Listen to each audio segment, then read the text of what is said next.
Hey guys, welcome to the Two Vet Sports Show. This is Christian, and this is Anthony over here. Oh, Uh, happy day, baby. it's another happy Oh, day here. happy day. Yes, sir. Got a lot to talk about today on a wonderful Tuesday. Some breaking news today, and also gonna go ahead and recap the NFC AFC Championship games this week, and hopefully everybody enjoyed them. Hopefully everybody had a good weekend. Um, yeah. Uh, did you have a good weekend? Did you have anything important you want to top off? I know you're ready. You're itching to talk about what you want to talk about, man. But Let's go, how you baby. feeling? How you Um, feeling? oh, it's a happy day in Houston, man. Happy day in Houston. We Oh, got our guy. He's gonna lead us to the promised land, baby. yeah. I think you guys got the right hire. I think Carolina got the right hire. And Broncos are going to figure something out. I don't know. We'll get into that here in a little bit. Um, but let's go ahead and recap, man. This past weekend. Start off with the first game that happened during the weekend. It was the San Francisco 49ers and the Philadelphia Eagles. I think I came out of this saying that the Philly was going to win. I think you said that you thought the 49ers were going to win. I'm glad I'm 1-1 on this. We'll get with this, but 49ers just couldn't get anything rolling against that Philly defense. It didn't also help that Brock Purdy got hurt. Getting that stinger in his arm. I couldn't tell exactly what the actual full-on injury was. I don't know if you know anything about it. I I was actually kind of preoccupied during this game. I was actually having a gender reveal for my Yeah, daughter. man. So One of yeah, the I didn't things get to really watch much of this game. one of the things that jumped out at me was that neither team really, and I know Brock Purdy got hurt and didn't play much of the game, but one of the things that really jumped out at me is neither team could get it going in the passing game. Yeah, Both that's what it seemed like. both teams have really talented Hmm. quarterbacks that have gotten it done all season. Well, for Brock Purdy, the later half of the season, but um, neither team really got it going in the passing game, and San Fran got it going a little bit on the ground, but it didn't matter. Um, Yeah, it yeah, seemed like man. Christian McCaffrey was trying to put them on. He was the only one to score. Was Christian, and I thought they would be able to at least get George Kittle a touchdown, maybe Ayuk. I thought Debo was just going to be a utility, the whole game. I think they were trying to use Debo as like a what do you call it, a cloak and So dagger kind of guy. so But all 5 touchdowns in this game came on the ground. right, No yeah, and passing that's touchdown. all Philly did was just run the ball, and I think what Boston Scott got one, uh, Sanders got two. Miles Sanders got one. Miles Sanders got 2, and Jalen Hurts got 1. And then also Boston Scott. Right. Okay, and then they got the field goal. So um, that's a testament to just you got to play in the playoffs. You have to be able to run the ball, and that scheme, that the ability that they have to run the ball the way they do, it's going to be a problem for Kansas City when they And come up next week. But we'll get into that later on this week. We'll talk about the Super Bowl. But this this week game we're going was to talk about really NFC this Championship. game was really about field position because I know the Eagles they've got a big number on the scoreboard, but they didn't put up a whole lot of offense. Yeah, I think in total, I'm looking here. Um, Jalen Hurts was 15 for 25 with 121 yards passing. And then Jay Johnson finished it with 7 for 11 with 74 So yards 200, passing. 269 total yards of offense for the Eagles. Mm-hmm. Mm-hmm. And I even watching that game, it blows my mind that the Eagles were able to put up 31 points. Yeah, that's just good. That's just good field position because their defense was taking away the ball. That's what my understanding was. There was a numerous amount of turnovers, right? There's three turnovers for San Francisco, and they only had 164 yards total. That's a great defensive outing for Philly. Yeah. The Eagles are going to have to do more against that high-powered Chiefs offense. Mm-hmm. Yeah. Anything else we want to touch on with the 49ers and the Eagles? Like, was there anything in particular? No. Just that passing game is going to be key next week. But I mean, just love they can seeing run that ball. San Francisco logo. Huh? Say again? Just love seeing that San Francisco logo because we got their boy. You're gonna be riding that the whole show, aren't you? Dude, I'm so excited, man. We'll get there. I promise. All right, next up, we got the Cincinnati Bengals and the Kansas City Chiefs. Man, this was a roller coaster of a game. Joe and Patrick are solidified, I think, 1 and 2 in the league. Yeah. Solidified.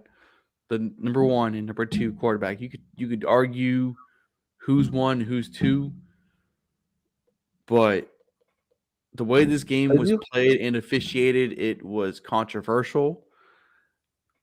And it's something we'll have to address later on. Now, the reasonings behind it was controversial, and some of the questionable calls that were made throughout this, it seemed like, I don't want to call it, but it seemed like this game was getting kind of rigged. But afterwards, the explanations of some of the reasons why some of the calls are made, it kind of made sense. But the way they went about it, it was ridiculous. So that's what kind of made this AFC Championship a little bit harder to swallow, because you could argue easily that Bengals should have won it. But yeah, I mean, once again, we talked about it in the wild card round, and last week against the Bills, the Bengals got it done on the ground. Right, and Joe Mixon was non-existent. This week, they did not get it done. Nope. Joe Burrow, 1 touchdown and 2 interceptions. What was he? 26 for 41 total passing completions, and with a total of 270 yards. Patrick Mahomes on one leg through 29 of 43 completions, 326 yards, and he's 2 not touchdowns. Human, bro. He's not human. It speaks to the fact that the system is the system, and they can pull off things that they love playing match ball, where they can get Travis out to the open and then get him set on a lower safety or anything like that, and just toast him. Let me explain something. Scheme plays that they run, man, it is insane. The Cincinnati Bengals are going to be a problem for a very long time. They're going to be a problem for a very long time. Look, dude, Jamar Chase and T. Higgins on the same team isn't even fair. No, they're going to be a problem. They're going to remain a problem for the foreseeable time. They're going to lock up Joe this summer. They're going to do whatever they can. If it's not this summer, it's going to be next. But he's going to get a good contract, and I think it's going to be a Patty Mahomes contract. I could see it. I could see Cincinnati making an 8 to 10 year contract, get him while he's young, pay him, but make it so that it's not killing their contracts now. Like, as in, like, you want to make it so that you can play funny money with salary cap, because the salary cap don't technically exist. Like, you can play funny money all day, and we'll talk about funny money later on. But I think they can really set themselves up for the future if they do it right this offseason and improve they improved the offensive line, but because it collapsed in the last 2 games, having 3 backups in the offensive line, that's crucial for the Bengals, and it showed Chris Jones dominated the whole game. Chris Jones comes alive in the playoffs. He just turns it on. It's a flip switch thing for him. Are we watching like another Tom Brady type, not necessarily in the style of play, but in terms of the run that the Chiefs are on? Are we watching another, like the second coming of like a Tom Brady type era with Patrick Mahomes? I wouldn't say it is because there's so many other good quarterbacks. There's more quarterbacks that are good now versus when Tom was at his prime. Right. Yeah. Who do you have to go against? Peyton? Eli? I mean, he lost to Eli, but Twice. twice. Okay. But, Peyton, who was in the AFC that was, killer quarterbacks like that? Big Ben. Big Ben. Yeah, maybe. I mean, he could do it, but there was nobody dishing the ball like Tom was. Yeah. And schemed out. Now it's such an offensive league. I want to say that it's possible that Patrick Mahomes could run a 10-year thing, but not with Joe Burrow in the league too. This is basically Tom Brady and Peyton this is Manning all probably going to be the AFC Championship a bunch of times. Oh, 100%. If it's not one, it's the other. Until the Texans draft C.J. Stroud and Quentin Johnston, and we'll see about that. We'll see about that. Man, let's see. Turnovers 2 for Cincinnati. Kansas City had 1 turnover in total yards. Cincinnati had 309. Kansas City had 357. Passing the ball, Chiefs had 315. So they really didn't run the ball. They ran for about 40-something yards. And a shout out to Marquez Valdez-Scantling, career day for him. That was solid performance. Yep. Good job for him. Pacheco. Dude, Pacheco has taken over that running back 1 slot for Kansas City, and I'm all for it. I think he just runs better than Clyde Edwards-Helaire does. And yeah, man, I like dude, I picked up Clyde Edwards-Helaire like multiple times in the past couple of seasons for fantasy, and now I'm just disappointed because I thought he would get production out of that offense. And now that they've gone with Pacheco, it's his role now. It's not Clyde. It's Pacheco's. Yeah, and you don't really have to have a running back 1 with that offense. Yeah, Patrick Mahomes. You don't have to. They can do it by committee all day, just like how they're doing their wide receivers by committee. And that could be the argument that everybody could use right now against who's better, Joe Burrow or Patrick Mahomes. You could argue that everything being right now with Kansas City is by committee. Except for the quarterback spot, man. Except for quarterback slot. Like, Joe Burrow has 3 top wide receivers, like top 20 wide receivers. 3 of them are literally on the Bengals. And probably you could argue that.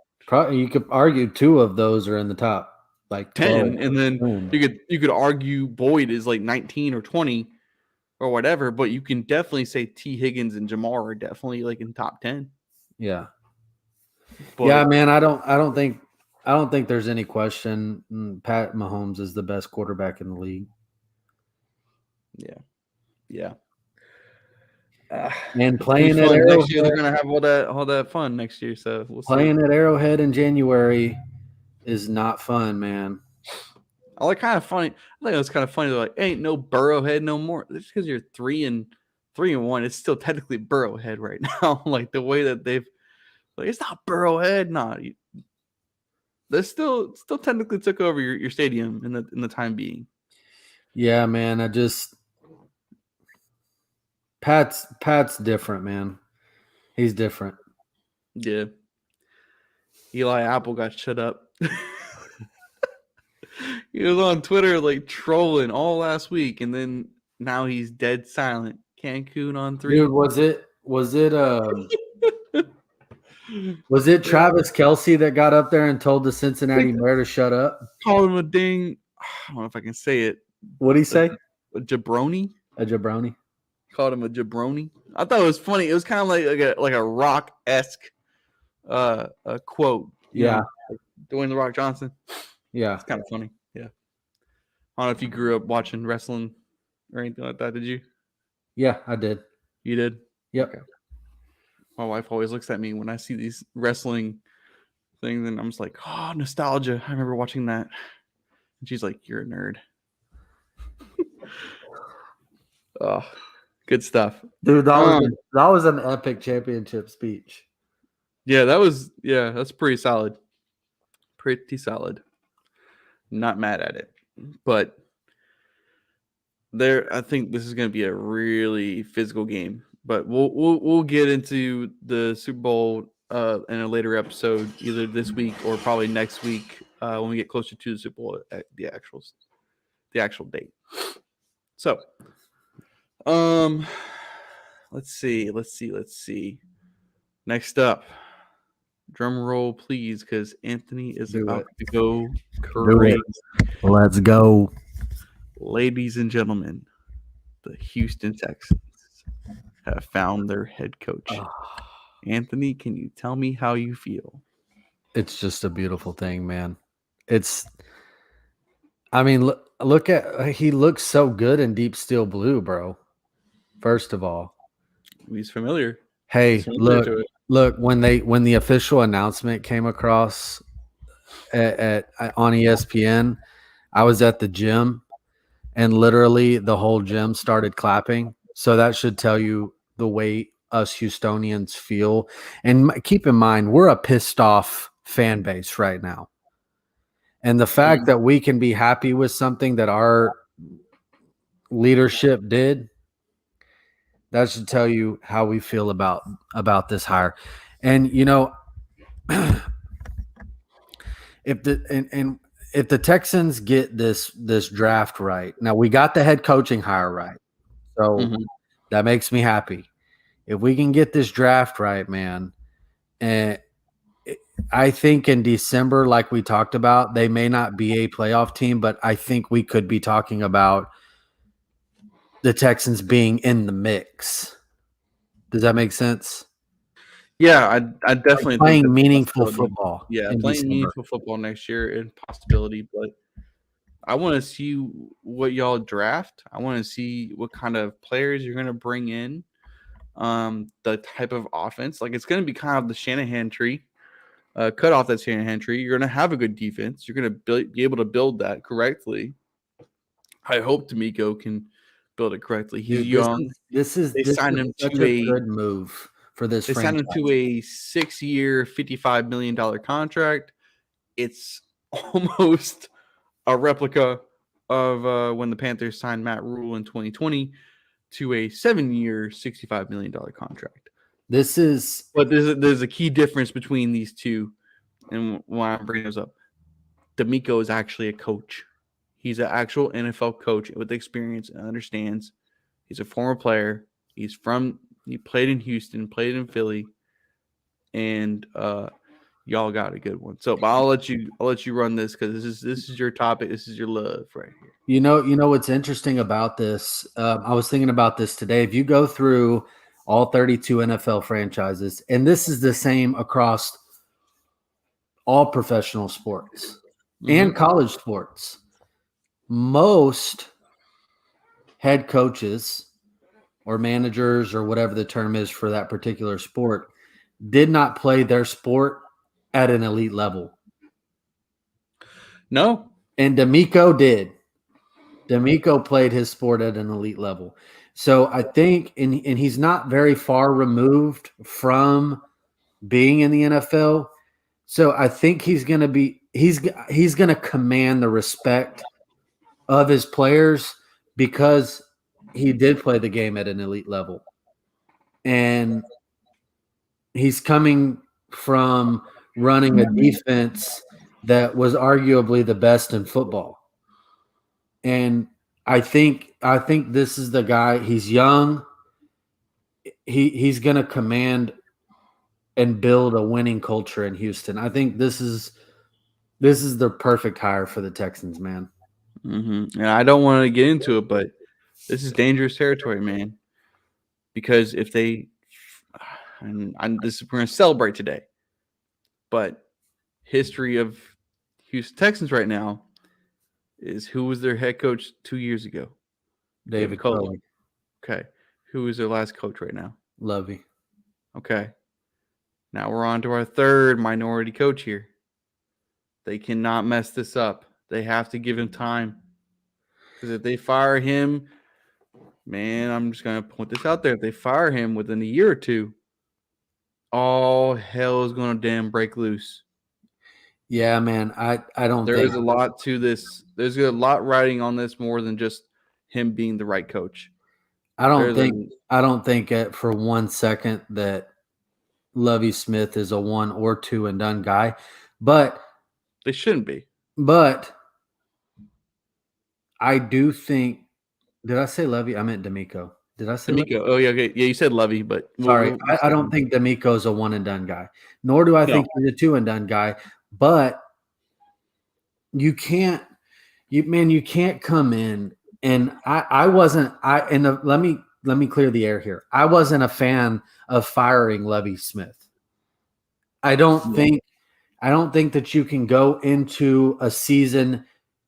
Hell, I wasn't a big fan of the David Culley hire in the first place, but I don't even think David Culley got a fair shake, because you can't go into a rebuilding year and then go 3-13-1 and then fire your coach. We all knew the Texans were going to go 3. A COVID year too at that as well. COVID year was, these dudes didn't get to go meet their players until literally training camp time. Like that whole year shouldn't have counted against David Culley. He should have been able to go into 2021 with the opportunity.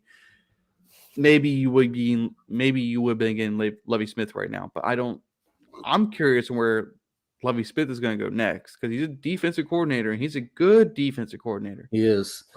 But that was my next point. I wasn't a fan of firing Lovie Smith the way that as fast as the Texans did.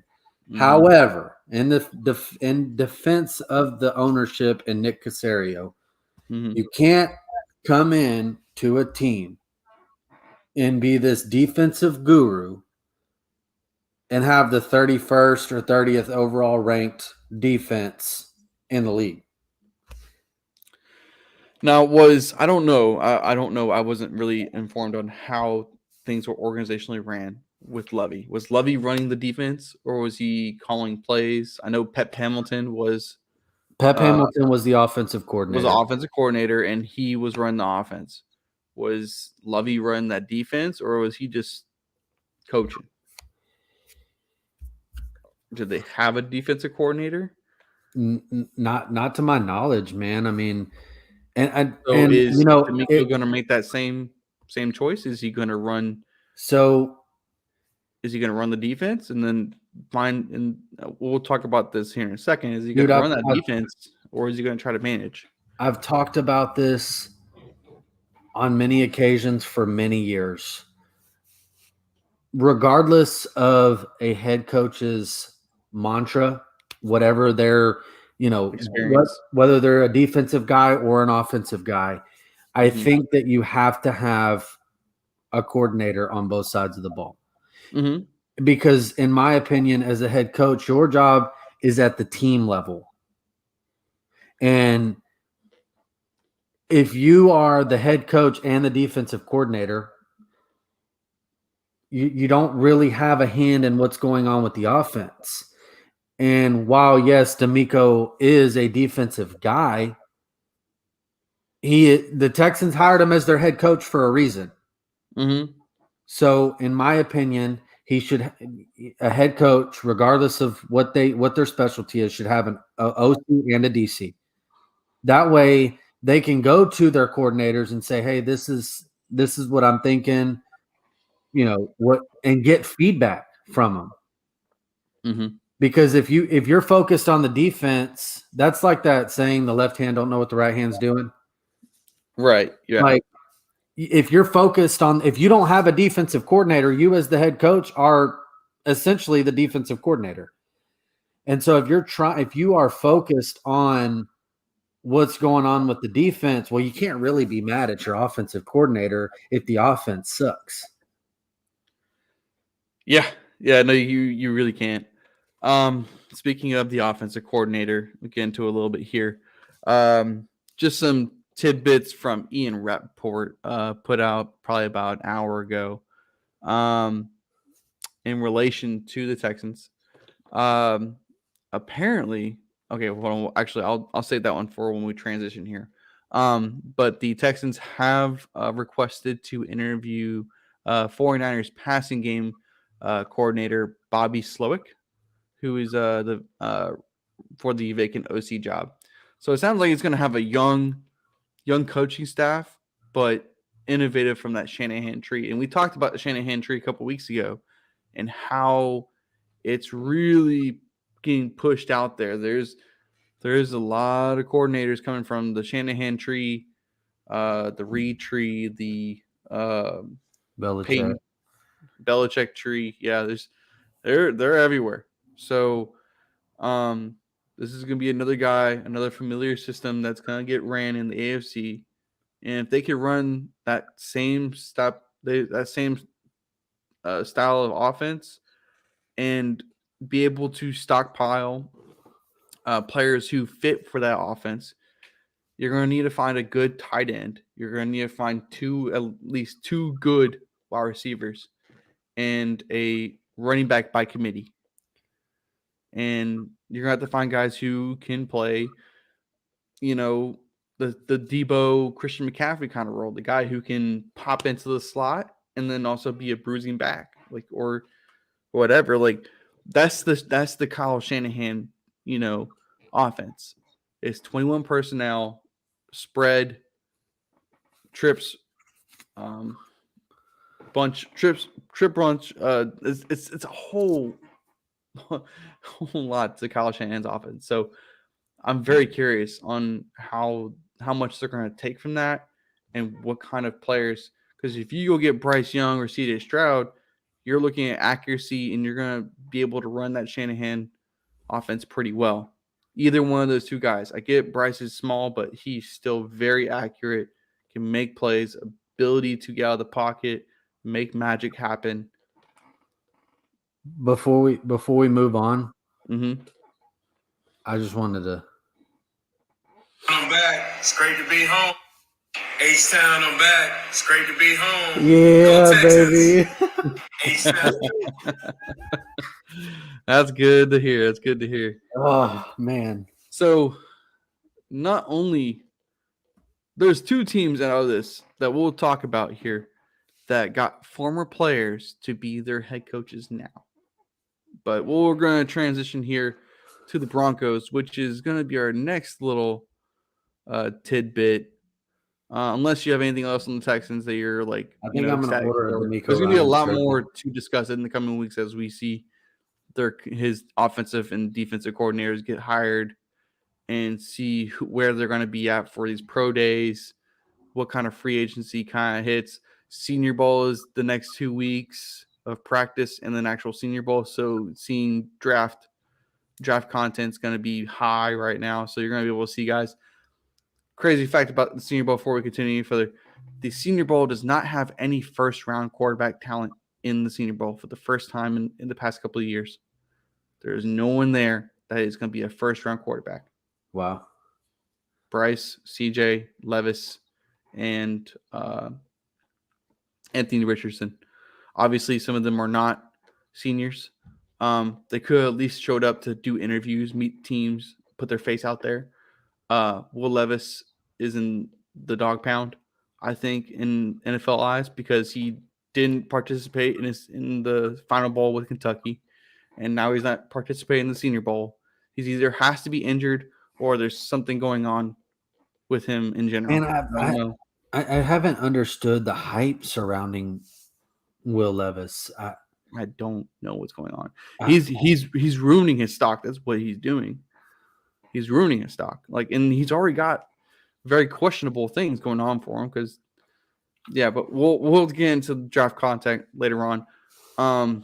Like I said, Senior Bowl. Glad to you guys get your coach because you're going to need him out there to go do interviews and also start seeing players that you're going to want. But we're going to transition here to the Broncos because the Broncos today, in attempting, and per the last slide here, the Broncos were trying their hardest to steal your man DeMeco before DeMeco finally said, "Nah, I'm gonna go. Gotta go with the hometown, baby." Yeah. So, the Broncos are trading a first round pick that was, and everybody's kind of gonna be confused about this when I explain it, but they traded their first round pick and their second round pick and first round pick for 2023 and their second round pick for 2024, and they also will receive Sean Payton's coaching rights and a third round pick in 2024. Now, here's where the first round pick comes from. Comes from the San Francisco 49ers when they traded up for Trey Lance back in 2020. When they made that huge deal. Huh? How's that worked out for him? Hasn't really worked out for him. But in turn, Miami was the team that they traded up with. And then Miami traded with the Broncos for the first round pick for Bradley Chubb earlier this year. So that's how the first round pick ended up in the Broncos' hands. It would have been pick 29. So that's where the Saints have. So now they'll be back into the first round, but they're not going to be in reaching grasp of anybody with the quarterback because they do have quarterback issues. Andy Dalton, Jameis Winston, and who's that third guy? Taysom Hill. Yep.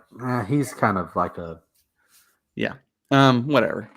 But the Saints do send his rights on over to Bronco country. Let's ride. Not really. Too soon. Too soon. I wonder if he's walking in there screaming Broncos country. Let's ride. Oh man, I want to see him and Russ. It's gonna be interesting. This is the first time in a couple of years you've seen a head coach get traded for a first round pick. You have Bill Parcells, Bill Belichick, and John Gruden all get traded for first round picks, and these are back from 1997, 2000. The Bill Belichick ones worked out quite nicely. Yeah. So reference: Bill Parcells got traded.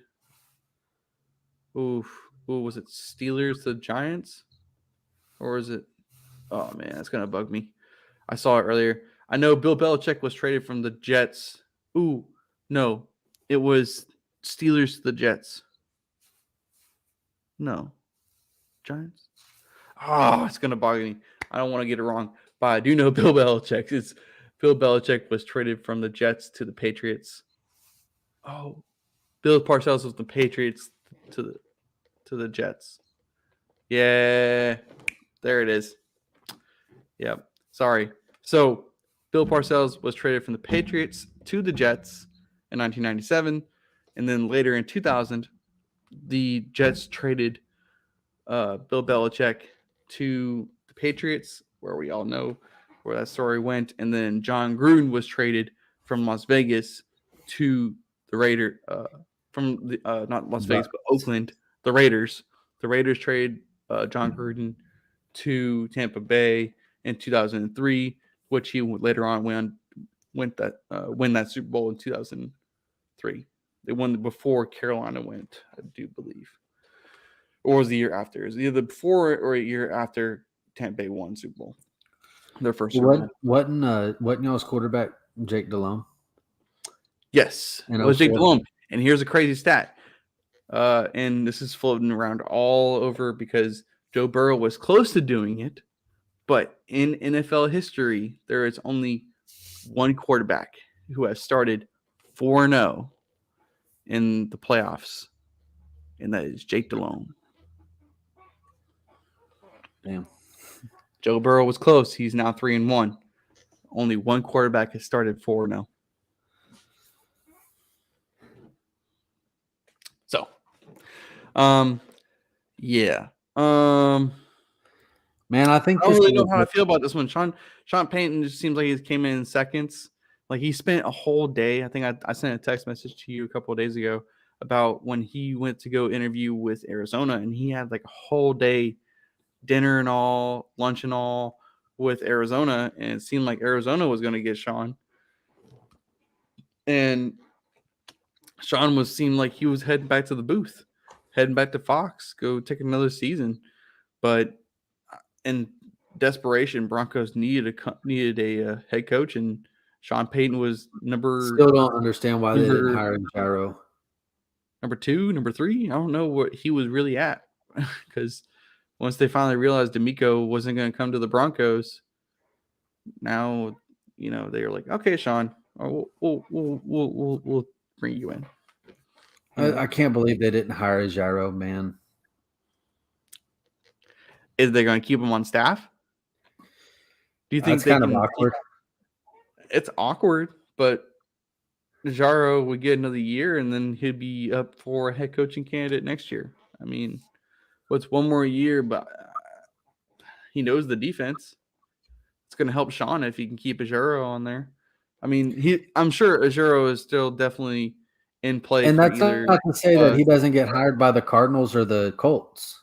Right. That's not even one of those two teams, but those two teams I can't figure out. I mean, Arizona is kind of late into it because they hired their GM, Monty Ossenfort, a couple of weeks back, and they've been doing all these interviews.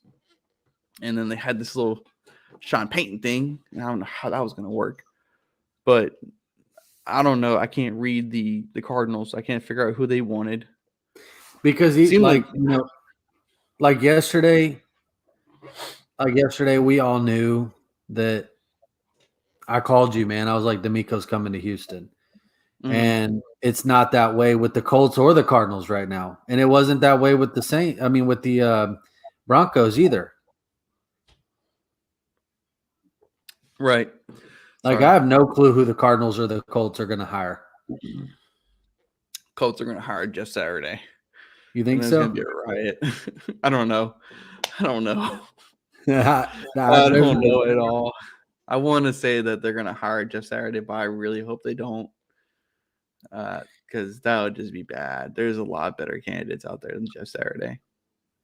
So many. Yeah, I mean, Sean Payton, Broncos, Russell Wilson. That's a lot of draft capital that the Broncos have spent. This was just posted. The Colts are bringing in Brian Callahan for a second interview. Oh, good. That's the offensive coordinator for the Bengals. Correct. Yeah, that's good. Lou Arnomo, Arno, I don't know how to say his last name. He would have been a good candidate, defensive coordinator for the Bengals. He's been pretty consistent. But Brian Callahan's a good name. I like it. I like that. Yeah, another team is about out of. Yeah, I don't know, man. I don't know which direction the Cardinals are going to go. It's very, very interesting for them. Let's see. Sean Payton. He's got to fix that offense. He's got to fix Russ. He's got to figure something out. So this says this right here. This is ArizonaSports.com. Says that the favorite to land the Cardinals job now that DeMeco Ryans and Sean Payton have been hired is Vance Joseph, who is their defensive coordinator that was already on staff, right? Correct. Okay, Vance Joseph was on staff. I mean, that would make sense, but it's kind of hard to retain your defensive coordinator who was on staff and name him the head coach. It's like kind of like doing what Lovie Smith did with Houston last year or this year. There's still some good names out there, man, that the Cardinals could hire. I mean, you got Izaro, you got Brian Flores. You Mhm. got Mike Kafka. Mm-hmm. So Shane Steichen. I don't know if he's interviewed out there. Jonathan Gannon's obviously staying in Philly. Dan Quinn has returned to Cowboys. Yeah, I can't really think of okay. besides Okay. zero. This says that as of Tuesday, the Cardinals have requested second interviews with Mike Kafka and Lou Anarumo. So that's the defensive coordinator from the Bengals. So Bengals defensive coordinator and the Giants offensive coordinator, Mike Kafka. Right. Mike Kafka, we talked about this. Mike Kafka was the quarterbacks coach for Pat Mahomes when he first came into the league, and also was with Alex Smith, obviously. He's been up that tree with Andy Reid.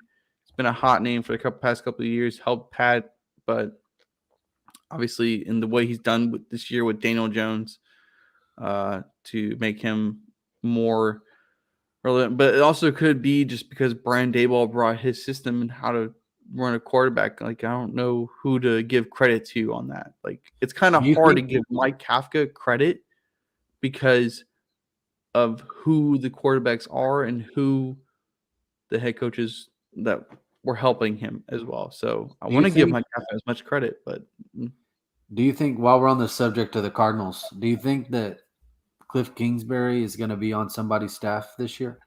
There's still quite a few offensive coordinator positions open, right? Yeah.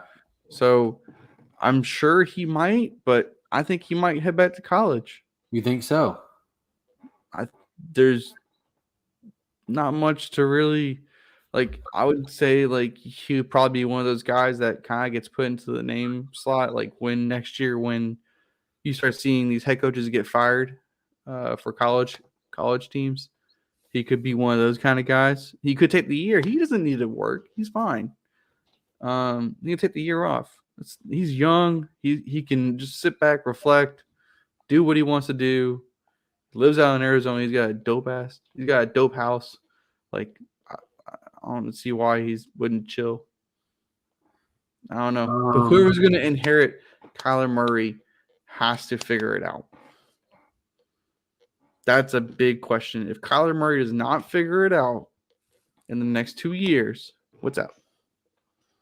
Cliff Kingsbury for coach for Cowboys? I can't read that. I'm sorry. You think he could end up in Dallas? That's a possibility. But Houston works. Houston would work, but I don't think he would go be under a first. That's kind of like demoralizing if you go be behind a first-year head coach like that. Like, you probably need to go be an offensive coordinator for an established coach. Kind of like Bill O'Brien did. Yeah. It would be kind of weird to do that. Like, I do think DeMeco is going to need somebody there who has head coaching experience, and experience on the staff is going to be key. If he's going to bring in young guys to help mold the Texans, he's going to need to bring in some experience, some game management experience kind of guys, assistant head coach, somebody who's been in the NFL. Like, I hope that's a part of their plan to bring somebody in like that, because if not, I don't want him to not have somebody he can lean on in game situations where he's inexperienced. Like, kind of like how I view Brandon Staley. Like, he doesn't really have many guys on his staff that are head coach experience kind of guys. He's young. He has terrible game management with the Chargers. And also you saw Kevin O'Connell have issues this year with game management issues. And he doesn't really have any assistant head coaches that have experience in that realm. So that's my gripe to new coaches when they're young like this. I feel like they just need somebody on staff who has the ability to help them out in the long term. Let me just say this before we move on. The 49ers have requested to interview Steve Wilks. And I was just about to get into that here, and it's going to be on the next slide. The 49ers defense will not take a step back. No, not with Steve Not Wilks. if he's their coach. No. So Steve Wilks is still under contract with Carolina. And Steve Wilks is gonna lead. If you pair him with Kyle Shanahan, I expect within a year or two he'll be back in head coaching search. He'll be back to being able to get a head coaching position, and somebody will actually finally take him serious. And I want to say Carolina took him serious, and I heard Tepper's explanation on why he didn't choose Wilks, and we'll get into this here in a second.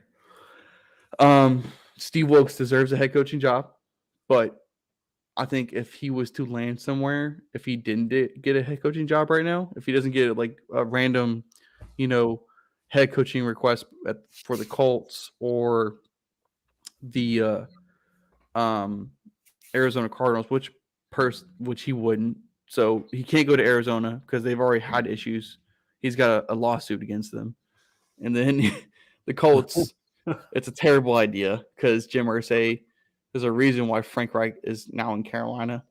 Jim Irsay, he's got to figure that out. So he's got to wait till next year. He's got to wait till next year to figure out what head coaching positions are going to be available. And I think 49ers will take a step back underneath Steve Wilks if he gets a job. Obviously, Vic Fangio is in play for defensive coordinator in the 49ers as well. Vic Fangio has been having his name whirlwind all week or all weekend because there's a report that came out for Vic Fangio. I know this is a side contract here, but he was offered by Arizona, Miami, Atlanta, and Carolina. There was reports coming out that Frank Reich wanted Vic Fangio as his defensive coordinator. They had a deal to make him the highest paid defensive coordinator in the league. Rightfully so. Hey, because hold on. Time out. What's up? I'm going to read this out loud to ensure that I'm not misreading this. Okay. This is from Tom Pelissero. Right now? He's a NFL insider. The Dolphins have agreed to terms with Vic Fangio on a deal that makes him the NFL's highest paid coordinator per sources. It's a 3-year deal with a 4th-year team option. Fangio is the former Broncos coach, is one of football's best defensive minds. Huge get for Mike McDaniel. Okay. Is that right now? When was that posted? 129. So yesterday, 2 days ago. Okay, here's the problem with that, and it's still ongoing because, and that's what kind of sucks about it, is because Tom Pelissero, Ian Rappaport, and everybody else reported on this, but there's all these other side reporters and main reporters who are out there basically saying they've spoken to Vic Fangio, and he said nothing is a done deal. I have not, made a done deal here. He supposedly has made the deal with Miami, but he says he hasn't. He has Atlanta. He has Carolina. Who else did I say? I think I said Arizona. And then 49ers. He's going to interview with the 49ers. So he's been on a interview spree. He wants his money, but he also wants the right situation. And the report came out this weekend that he had done deal signed with Miami and was going to go down there. But all these side reporters have come out and said that's not true. So 33 minutes ago from Sports Illustrated. Okay. Sean Payton, Broncos negotiating with ex-head coach Vic Fangio. But that's because they've been connected the whole time. I wouldn't believe those. It would be a really good defense, don't get me wrong. And that's where I would say Carolina, hey, go get Ijaro. Like, go get him. Like, go get him to be your defensive coordinator. Even if he leaves you in a year to go be a head coach, let him bring the system here, bring a coordinator or two, and then promote within. Vic Fangio could walk into any open, vacant DC. I would love. Yeah, he can walk into any. And here's the thing about Vic Fangio. Vic Fangio was the Carolina Panthers' first defensive coordinator. That's how long he's been in the league. Back in 1995. We get some. It's crazy. Like this is how long this dude has been in the league, and that's how well respected he is. That's why everybody wants him, because they know what he can do on the defensive side of the ball. That would be you were talking about coaching experience on the staff. That would be a good move for DeMeco. It would, but it'd be also kind of conflicting for him because DeMeco is going to want to run his defense. Like, obviously, he would want to trust Vic and everything he wants to do, but I don't think the Texans. I don't see Cal McNair paying out like that for Vic Fangio. He paid out for DeMeco. Pay out for DeMeco, is he going to pay out for that defense coordinator? Is going to leave him in a couple of years too, and wants all that money. Yeah, which yeah. So that's why I think Steve Wilkes is the right fit for the 49ers. I don't think Vic Fangio should go to the 49ers. I mean, make the 49ers really, really good, but I think Steve Wilkes can do just the same because they have a really good defensive line, really good DBs, and a really stout linebacking core, which is two of the three that Steve Wilkes just needs to run his aggressive style defense that can play ball. They'll stay in top 5 if they get Steve Wilkes. That's just my opinion.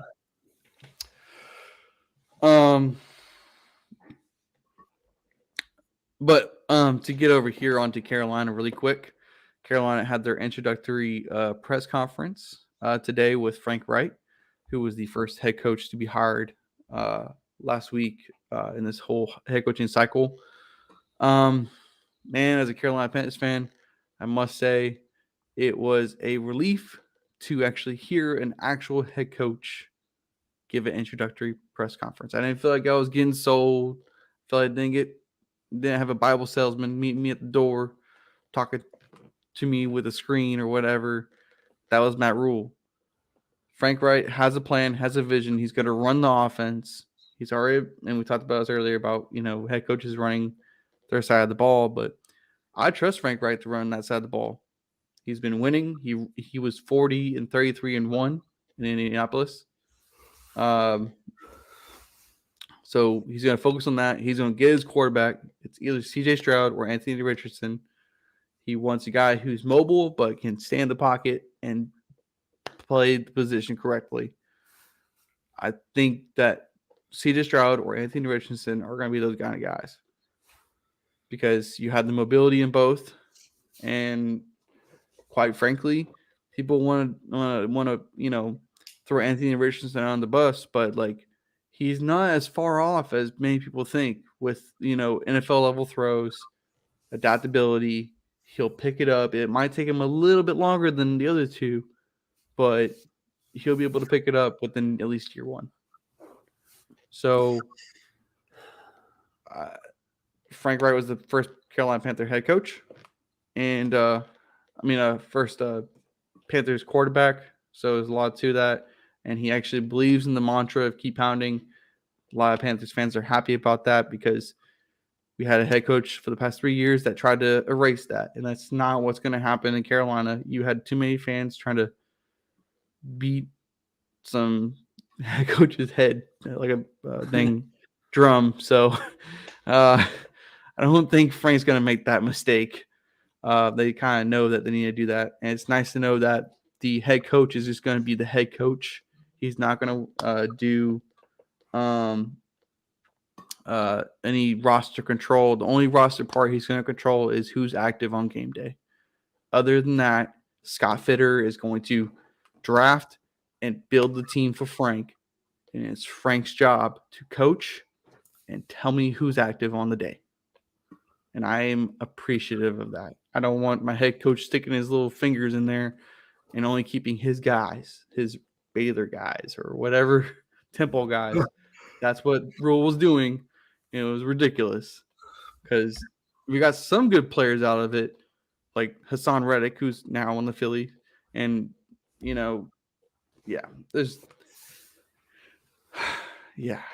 But like I said, it was refreshing today as a Panthers fan to hear Frank Reich, and I hope Steve Wilkes gets an opportunity for defensive coordinator position, head coaching position, wherever he needs it. It needs to be done. I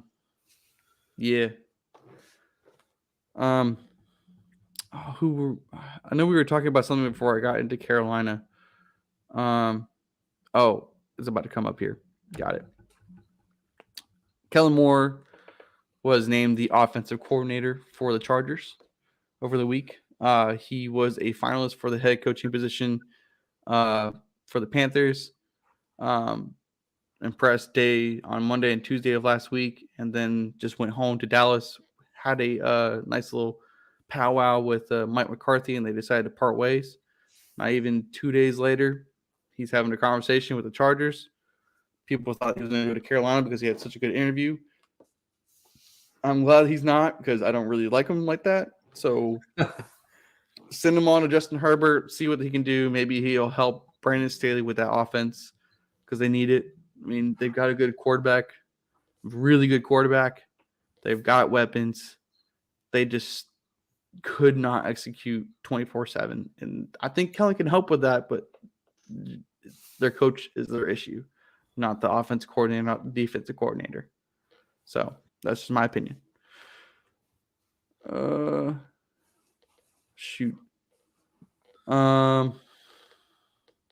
think the only other person I think that got hired in last week for offensive coordinator that we got to talk about is Mike LaFleur, which I didn't put a picture up for him here. So if you're listening just to the podcast in general, Mike LaFleur was hired as the offensive coordinator for the Rams. He was the previous Jets offensive coordinator when now they've got Nathaniel Hackett. I think we covered this last week, but I want to make sure that was put out there. Other than that, is there any other news popping off right now? Besides, we'll get to our next topic. Nothing new. Okay, so that's pretty much it for all the offensive coordinator and defensive coordinator head coaching news. I had one little last bit into this wonderful podcast Tuesday here. The numbers were put out this week for a salary team for the NFL. NFL informed the teams today. Today, as in it was Monday when this came out, that the salary cap is going to be sitting at $224.8 million per club. That's a lot of cheese. A lot of cheese spread out here. And this is reported by Tom Pelissero and Rap Sheet. If you wanted to look up the past numbers in the past couple of seasons, in 2022, the salary cap was at $208.2 million, and then 182.5 in 2021. COVID adjustment was there, and then 198.2 in 2020 and 188.2 million in 2019. So it was on the up and up. It went down during COVID by a couple mil, but then because they signed the new TV deals, you're starting to see that shared revenue coming through, especially with Amazon. So next season they have the YouTube ticket or whatever. It's not going to be with DirecTV anymore. It's going to be with YouTube. So they're going to have that revenue coming in as well. It's probably going to change it up because not everybody likes DirecTV. So, and then you also have the franchise tags were released today, and the numbers for that. QBs, if you see some QBs like Lamar Jackson, the franchise tag number for this year is going to be $32.415 million. Running backs are sitting at about 10. Wide receivers at about 19. Tight ends sitting about 11. Offensive line 18 defensive ends, 19 defensive tackles, 18 linebackers, 20 cornerbacks, 18 and safeties at 14 mil, and then kickers and punters are tagged at 5 mil. So that's the updates for the franchise tags and the salary cap for the year. And we also have the projected salary cap numbers for as of the 30th. Obviously, these are going to change once teams start cutting players, renegotiating, restructuring, and getting into the good graces of the salary cap. I've always said the salary cap is basically a charade. It's nothing real. It's always manageable, and really nothing gets really penalized when they move money down the road. So that's kind of become the big thing.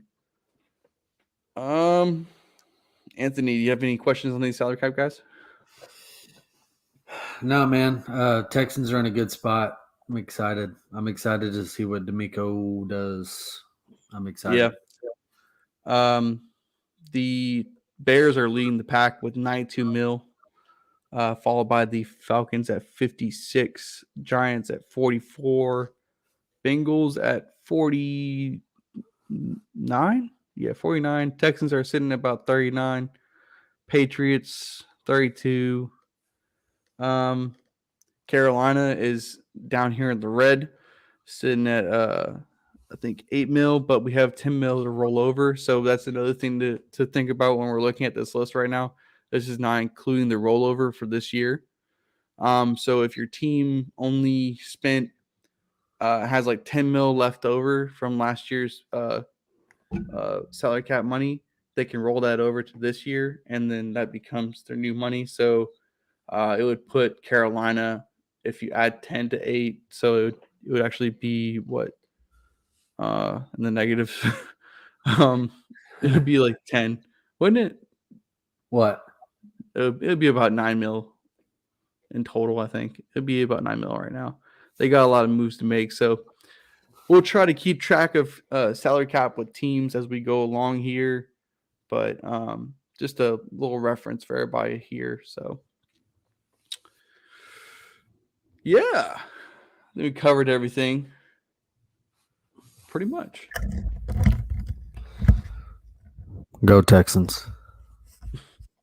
We are Texans, baby. Welcome to H-Town, DeMeco. Hopefully, either by the next time we get to do another podcast, either on Thursday or by next Tuesday, you will probably have more information on the defensive coordinators and offensive coordinators for some of these teams who are getting their head coaches done. And I would imagine that we'll have Cardinals and Colts will have hired their head coaches. I hope. The Colts for sure, but at least because they've interviewed like 30 people. Like they've really interviewed like almost half the damn league. So,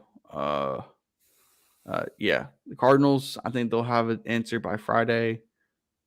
Colts, I'll give it till Sunday. But that's just my predictions. I think Chris Ballard is arguing with Jim Irsay like consistently on who he wants, because from the reports it sounds like Jeff Saturday is the guy for Jim, and he is not letting that one go. Well, yeah. Catch us on Tuesdays and Thursdays. We'll probably be up on Thursday. If there's no new news, we might just wait till Tuesday, but we'll see. We'll definitely be getting into Super Bowl week with predictions coming next Tuesday and Thursday. Really solidify. We might even take a deep dive into both team on both days. Like hit up Chiefs on Tuesday and the Bengals on Thursday, and we'll give a prediction probably or something like that. We'll figure something out for you guys. Kind of keep it a little interesting so you can tune back in whenever. Other than that, y'all have a great weekend, a great rest of the week until you hear from us again. Congratulations to Houston with their head coaching endeavors. They finally figured it out. Congrats to the Panthers for figuring it out, and Broncos. Let's ride. Good job. Good job, I guess. Yep. All right, guys. Have a good week. Appreciate everything you guys do, and please share, like, and friend. Share, like, and Follow. what was it? Follow. Follow. There we go. Yeah, go ahead and press that follow button if you're on YouTube, Facebook, or Twitter at 2Vet Sports Show. All right. Y'all have a good one. Peace.